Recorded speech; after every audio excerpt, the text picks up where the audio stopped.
There's no doubt Spain are one of Europe's strongest sides, and they have been for quite some time. With the Euro 2024 trophy in the bag, they've shown the world that their best days are far from over. They've also made history as the first country to win all 7 matches at the Euros, plus they now hold the record for the most Euro titles. But here's the thing, it wasn't always this way. Spain really made a name for themselves on the global stage at the European Championship. Their 2008 victory ended 44 years of underachievement, during which they missed out on qualifying 5 times, in 60, 68, 72, 76, and 92. So how does their overall record stack up? How have they done in previous tournaments? Let's dive into Spain's history at the European Championships. First up, we've got the 1964 Euros, held on home soil, and it was quite the tournament. Back then, it was called the European Nations Cup, and it was kind of a far cry from the massive tournament we know today. Only 4 teams made it to the final stage, after battling through 3 rounds of 2-legged ties to qualify. Spain went through Romania, Northern Ireland, and the Republic of Ireland to secure their spot in the Final 4. They hosted Denmark, Hungary, and the reigning champions, the Soviet Union. In the semis, Spain needed extra time to edge past Hungary, and as for the final, Spain was clearly the better side, dominating possession while the USSR mostly played on the counter. The first 2 goals came within the opening 10 minutes and were a bit of a comedy of errors. Like the final 4 years earlier, a 2-1 win was clinched with a header from Real Zaragoza's Marcelino. You can't talk about Spain's campaign without giving a nod to this bloke, Luis Suarez. Nicknamed El Arquitecto, Suarez was so smart that Inter later played him as a sweeper, and despite Spain's success in the 21st century, he's still the only Spanish man to have won the Ballon d'Or. Euro 1980 was Spain's first Euros outside their home turf, but it ended in disappointment. Spain had a fairly smooth ride to the 1980 tournament, only losing once, but they ended up in a tough group with hosts Italy, Belgium, and England. First up, Spain faced Italy at the San Siro in Milan. They dominated possession, but just couldn't crack the Italian defense, which was solid as ever, and the game ended in a pretty dull 0-0 draw. Meanwhile, Belgium and England had played out a 1-1 draw in the group's other match, so everyone was level heading into the second round of games. 3 days later, Spain took on Belgium in what turned out to be the decisive game of the group. Sadly for Kubala's side, it didn't go well for La Roja. Belgium won it with goals from Eric Gerets and midfielder Julien Kool's. Legendary Sporting Gijon striker Quini did manage to score in between those 2 goals, but Spain couldn't make much more of an impact on the match. Spain found themselves stuck at the bottom of Group B as they headed into their final game against England, knowing they needed a win to have any hope of reaching the final. At Napoli's Stadio San Paolo, in front of a pretty sparse crowd, Spain fell behind early when Trevor Brooking scored for England. Athletic Club striker Danny equalised from the penalty spot early in the second half, but Tony Woodcock's goal eventually sealed a 2-1 defeat for Spain. This tournament in Italy was Spain's first major outing since winning the European Championship in 1964, and expectations were high. However, it ended up being one of the country's worst performances at a major finals. In Euro 84, Spain showed some improvement. Only 7 of the 20 players who made it to France had been part of the World Cup squad 2 years earlier. Maceda, Arconada, Camacho, Urquiaga, Gordillo, Gallego, and Santillana. Veterans like Quini and Jose Alexanco were phased out, along with the immensely talented but troubled Real Madrid star Juanito. This new-look Spain team was keen to shake off the disappointment of '82 and make a splash, but they'd have to get past Romania, Portugal, and the reigning champs, West Germany, just to make it out of the group stage. Spain's opener against Romania started off well, with La Roja dominating the early stages, but in the end, it finished 1-1. A draw wasn't a disaster, but Spain knew they'd need to win one of their next 2 games against tougher opposition. Next up, the latest edition of the Iberian Derby against Portugal. Both sides needed a win, but they had to settle for a 1-1 draw. The West Germans were a daunting prospect, packed with stars like Bremer, Rummenigge, Alofs, Föller, and Matthäus, with Schumacher in goal. The game was on a knife edge, and then in the second half, a cross from John Anthony Senor found Maceda, who powered a header into the net, sending Spain into the semis. The semi-final was tense. Søren Lerby pounced on a rebound to put Denmark ahead. Ole Kvist, Denmark's keeper, was equally heroic, but he couldn't keep out Matida's low shot midway through the second half, which left him sprawled on the turf as it flew in. The match went into extra time, with Denmark reduced to 10 men after Klaus Berggren's sending off and then penalties.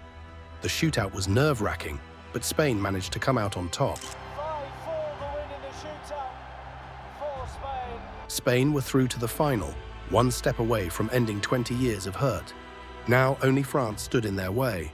Almost 48,000 fans packed into the Parc des Princes, most of them buzzing to see their home lads clinch a victory. The French team, best known for its heart and flair, featured the legendary Carré Magique, Luis Fernandez, Alain Giresse, Jean Tigana, and Michel Platini. The game kicked off with Les Bleus piling on the pressure, while Spain tried to kick their way through, hoping to knock the French off their game, but despite their best efforts, La Roja wouldn't taste victory that day. In many ways, 1984 is the forgotten final for Spain. The 1984 campaign wasn't the prettiest or most high-scoring, but it set the stage for La Furia Roja's return in Mexico 2 years later. Next up was Euro '88 in West Germany. 20 years before their triumph in Austria and Switzerland, Spain headed to West Germany for the 1988 European Championships. Brimming with confidence, after a smooth qualification campaign, they found themselves in a tough group with the host nation, Italy and Denmark, a team they had hammered 5-1 in the World Cup 2 years earlier. Spain kicked off the tournament with a 3-2 win. The next game against Italy proved to be a frustrating and disappointing affair, and Spain was handled a 1-0 defeat. With a win and a loss, Muñoz's side faced the hosts, West Germany, in their final group game, knowing that only a victory would keep them in the tournament. With Michel nursing an injury heading into the big game in Munich, the pressure was just too much for Spain, and it was a comfortable win for West Germany against a Spanish side that looked out of sorts for most of the game. The 1988 European Championships were ultimately all about the fantastic Netherlands side, and who could forget that incredible goal from Marco van Basten, one of the best goals ever seen in a tournament final, for sure. It was a fantastic competition, full of great matches and brilliant players. Unfortunately for Spain, it's probably one they'd rather forget. Euro '96. The 1996 European Championship in England was a big deal, with Spain coming in as one of the dark horses. Managed by Javier Clemente, the Spanish squad was a blend of seasoned pros and up-and-coming talents. Key players included Fernando Hierro, Rafael Alcorta, and a young Raúl González. Spain was drawn into Group B with France, Bulgaria, and Romania, and many expected them to make it through to the knockout stages. La Roja started their journey with a 1-1 draw against Bulgaria, and this left them needing a win in their last group match against Romania to secure a spot in the quarter-finals. In a tense game, Spain pulled through with a 2-1 victory, thanks to goals from Manolo and Amor. Next up, they faced England at Wembley in the quarter-finals. It was a tight match, with both sides creating chances but unable to find the back of the net. The game ended 0 after extra time, so it was down to penalties, a scenario that hadn't been too kind to Spain in the past. England went on to win the shootout 4-2, knocking Spain out of the tournament in a way that felt all too familiar and painful. Euro 2000 saw Spain tripping up yet again, despite a wild finish to the group stage. Spain needed to dodge defeat and match Norway's result to secure their spot in the quarters. But as stoppage time rolled around in their final group game against FR Yugoslavia, things looked bleak. Things got even more chaotic when Djokanovic was sent off and a fan ran onto the pitch, adding to the drama. Against all odds, Yugoslavia took the lead once more with a scrappy goal from Komljenovic, 3-2, making it seem like Spain's Euro 2000 journey was over. But Gaizka Mendieta's equaliser from the penalty spot threw them a lifeline, setting up a thrilling finale. In a fitting climax to Euro 2000's most dramatic game, Alfonso scrambled in a winner, sending Spain through amid wild celebrations. Norway were left in despair and disbelief as Spain moved into the last 8, ironically alongside their opponents, Yugoslavia. But the quarter-finals brought a familiar disappointment, as they were knocked out by the eventual winners France in Bruges. Euro 2004, and Spain bowed out once again. The 2004 championships in Portugal really solidified Spain's reputation as perennial underachievers. Portugal's surprise defeat to Greece in the opening match gave both sides a big incentive to go for the win, and things kicked off on a good note for Spain with a win over Russia. However, Spain's hopes were dashed when they couldn't get past surprise package Greece and then the tournament hosts. They were knocked out on goals scored, with Greece bagging 4 and Spain only managing 2. It was a bitter pill to swallow for the Spanish fans, who had high expectations for their team. The decisive moment came courtesy of Nuno Gomes. His stunning 20-yard strike, a half-time substitute's dream, sealed Spain's fate and gave Portugal their first win over Spain since 1981, ensuring that Portugal, the hosts, claimed their spot in the quarter-finals, leaving Spain to make the short but disheartening trip home.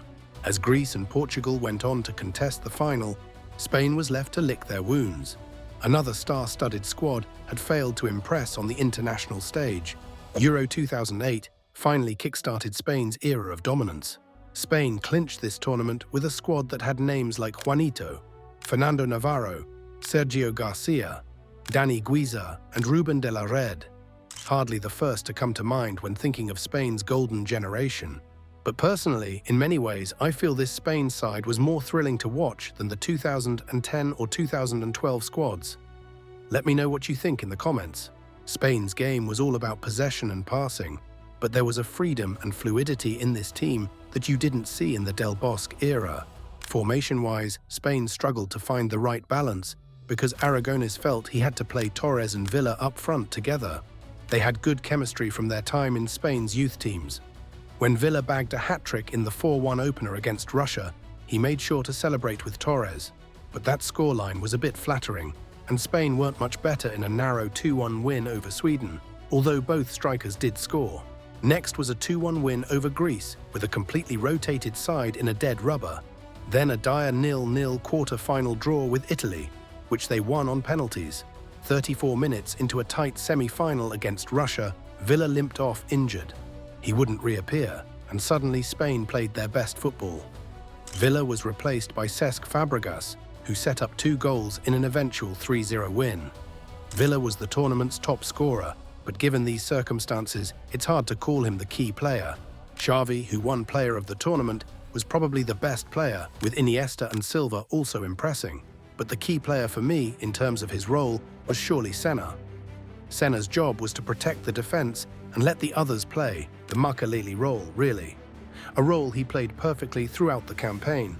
Finals are rarely spectacular showcases of a team's technical prowess, but there's no doubt Spain were the better side in this one, taking the game to a Germany team that was still a few years away from the rise of the Mesut Ozil, Toni Kroos, Mats Hummels, and Manuel Neuer generation.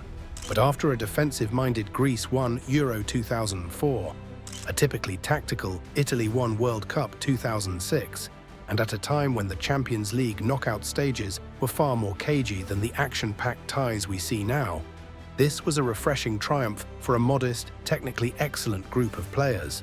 Euro 2012 brought back-to-back titles for Spain, secured in style.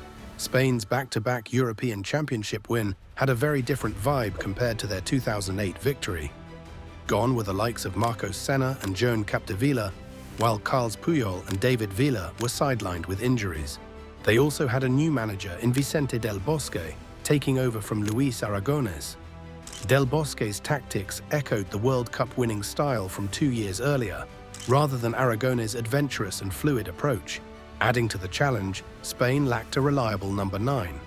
With Villa injured and Fernando Torres out of form, Del Bosque made the surprising decision to start the tournament with Cesc Fabregas up front, resulting in essentially 6 midfielders on the pitch. This setup hadn't been rehearsed in training, and Fabregas played quite deep, leading to Spain largely playing in front of Italy in their 1-1 draw to kick off the tournament. Torres made his return to the squad during Spain's 4-0 rout of a woeful Ireland team, who were badly let down by a sluggish Shay Given. He kept his spot for the 1-0 win over Croatia, but was subbed off after an hour, with Navas coming on to score the only goal of the game. Del Bosque then brought Fabregas back up front for the 2-0 win over France, only to switch things up again with Álvaro Negredo for the semi-final against Portugal. Negredo, a classic penalty box striker, didn't quite fit in with the rest of the team and seemed a bit isolated. Iniesta was the standout performer of the tournament. earning the Player of the Tournament award, just pipping Italy's Andrea Pirlo. Positioned to the left of attack, Iniesta was brilliant, weaving through defenders and driving at the opposition with his usual flair.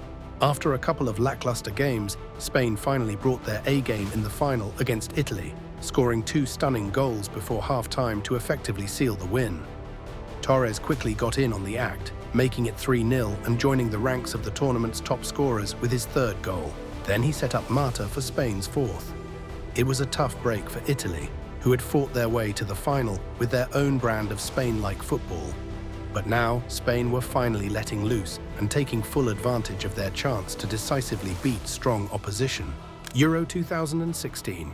The golden generation might have come and gone, but Spain was still one of the favourites heading into the tournament, looking to bag a hat-trick of titles. A dismal World Cup showing in Brazil 2 years earlier had already shown they weren't invincible anymore. In the group stage, they lost their final game to Croatia, which cost them the top spot and set up a tough last 16 clash with Italy. It was the kind of big match fans would usually expect to see later in the tournament. But with Spain only finishing 2nd in their group, they had to face an Italian side known for their rock-solid defense. On a rainy evening in Paris, Spain were still the favourites, perhaps because they'd thumped Italy 4-0 to win the tournament 4 years earlier. Spain's famous tiki-taka was nowhere to be seen. The defending champions struggled to keep the ball against a surprisingly aggressive Italian side. Though Spain started to find their rhythm, they never really troubled Gianluigi Buffon's goal. The midfield trio of Cesc Fabregas, Andres Iniesta, and David Silva looked a bit past their prime. This wasn't the fiery Spain of old, they seemed timid and out of sorts.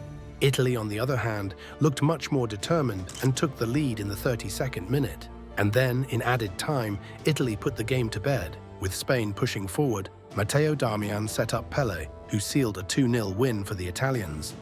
Italy had gotten their revenge for the 2012 final and moved on to face Germany, one of their favourite opponents, in the quarter-finals. 2020. Spain might not have been the dominant force they once were, but they still managed to scrape their way into another major semi-final at Euro 2020. The group stage wasn't anything to write home about, especially with the tournament being played across the continent in the midst of a global pandemic. Spain seemed a bit off the pace, and it wasn't until their 3rd game that they really started to click. Playing in Seville, they finally made the most of the home advantage, thrashing Slovakia 5-0. That win was enough to see them finish 2nd in their group, just behind Sweden. From there, it was a bit of a rollercoaster ride. They headed to the knockout rounds, first stopping in Copenhagen where they faced Croatia. It was a wild game, with Spain taking a 3-1 lead only for Croatia to come back and level it up. But Spain dug deep in extra time and came out on top with a 5-3 win. Then it was off to St. Petersburg to face Switzerland.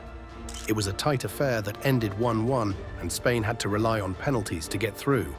Thankfully, they held their nerve and made it to the semis. In the semi-finals, they were up against Italy again, this time at Wembley.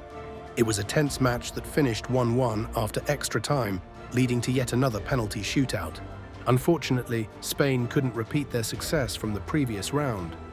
Dani Olmo and Alvaro Morata both missed from the spot, and Spain were knocked out. Euro 2024, and Spain have done it again.